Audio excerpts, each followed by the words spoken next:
အချစ်မှာဝစ်ဆိုတာချစ်ချင်းပဲလဲပါတယ်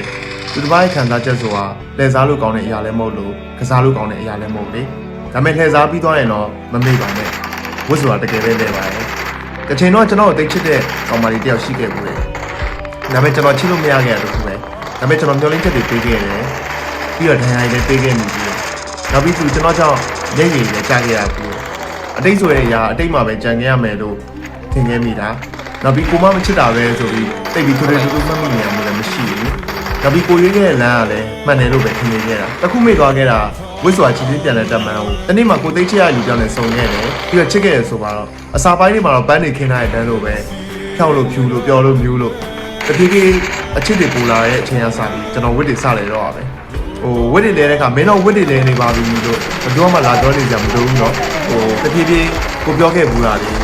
ကိုဖြစ်တဲ့တွေပြန်ပြီးမြင်လာတယ်ကိုပြောခဲ့ဘူးတဲ့စကားတွေနဲ့ကိုပြောခံခဲ့ရတဲ့စကားလုံးတွေကိုရှင်းပြီးကြားလာရတယ်အဲ့ချိန်ကျမှသူလဲအဲ့တော့နာကျင်ခဲ့ရမှာပဲဆိုပြီးနောင်နာတွေရမိတယ်နောက်ပြီးအချိန်ချင်းတောင်းပန်နေခဲ့မိဘူးကိုတိတ်ချစ်တဲ့လူတယောက်ကိုလစ်လူရှူထားသမျှကိုတိတ်ချစ်ရတဲ့လူတယောက်ကလစ်လူရှူထားတဲ့အချိန်ကျမှငါတို့ဝစ်တွေလဲနေပါပြီဆိုရက်စကားကြီးတစ်ခုပဲပြောထွက်တယ်မှတ်ထားပါ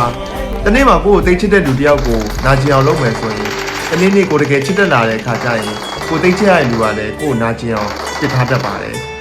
အချစ်မှာဝတ်စွာချစ်ချင်းပဲလဲပါတယ်